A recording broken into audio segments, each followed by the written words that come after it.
Em abril de 1925, Percy Fawcett enviou uma última carta para sua esposa. Nessa carta, ele dizia que estava a dias de distância da maior descoberta da história humana. Depois disso, ele, o filho de 21 anos e o melhor amigo do filho desapareceram para sempre dentro da Amazônia brasileira. Nenhum rastro, nenhum corpo, nenhuma resposta. E o que deixa a pele arrepiada não é o sumiço em si. É que Percy Fawcett era o homem mais preparado do mundo para aquela expedição. Ele tinha sobrevivido a 6 incursões anteriores na Amazônia. Ele era coronel do exército britânico. Ele mapeou fronteiras inteiras da América do Sul sozinho. Se alguém ia conseguir, era ele.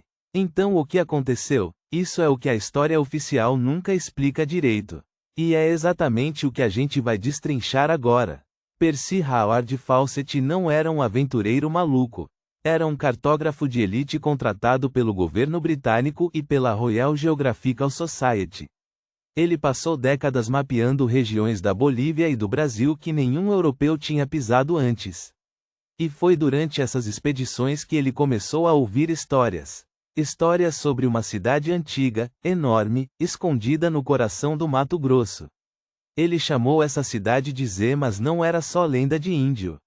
Fawcett tinha evidências concretas. Em 1753, um documento português descoberto nos arquivos de Lisboa descrevia uma cidade abandonada com pilares de pedra, estátuas e inscrições em língua desconhecida, localizada em algum lugar do interior do Brasil.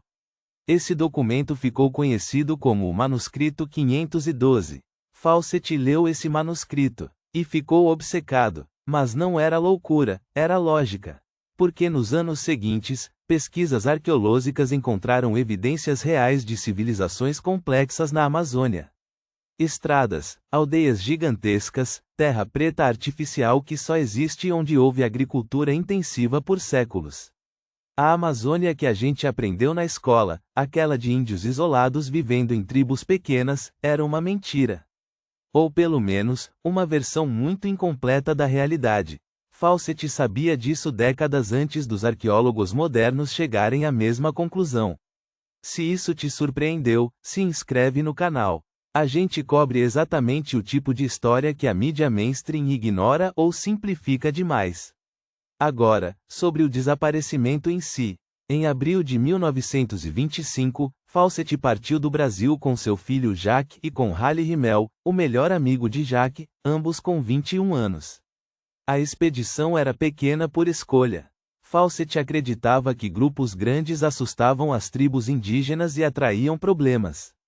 Eles entraram pela região do Alto Xingu, em Mato Grosso, e as últimas notícias chegaram de um posto chamado Posto Bacairi. A última carta dizia que eles estavam saudáveis, animados, e que iam adentrar uma região que Fawcett chamava de o País Proibido.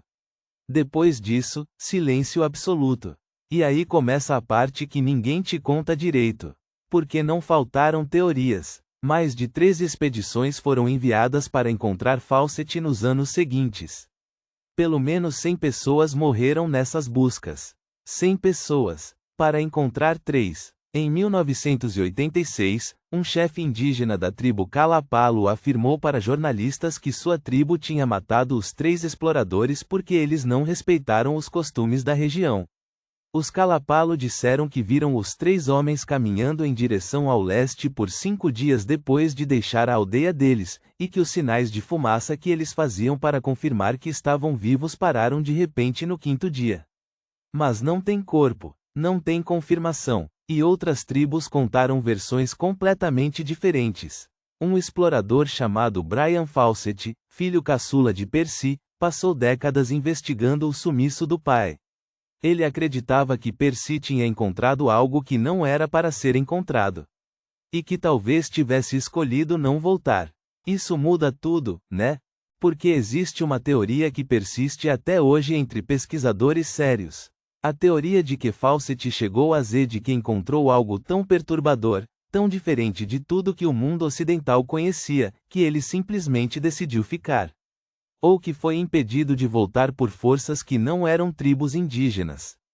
Em 2005, pesquisadores usando satélite e escavações no Mato Grosso encontraram um complexo de aldeias geométricas interligadas por estradas, todos enterrados sob a floresta. O complexo tinha capacidade para abrigar 50 mil pessoas. 50 mil, no coração da Amazônia, há pelo menos 800 anos.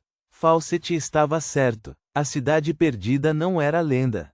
Era real. Ou pelo menos, alguma versão dela era real.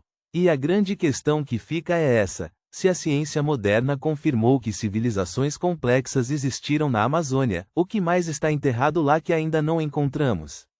O que Fawcett pode ter visto com os próprios olhos que nós ainda estamos tentando provar com satélites 100 anos depois? 3 homens entraram na floresta em abril de 1925. Nunca saíram. E a floresta continua guardando o segredo com uma eficiência que deveria nos perturbar muito mais do que perturba. Se você quer continuar explorando histórias assim, histórias que ficaram escondidas em arquivos empoeirados enquanto a gente aprendia a versão simplificada nos livros, se inscreve no canal, ativa o sininho e compartilha esse vídeo com alguém que acha que já sabe tudo sobre a história do Brasil. Spoiler, não sabe.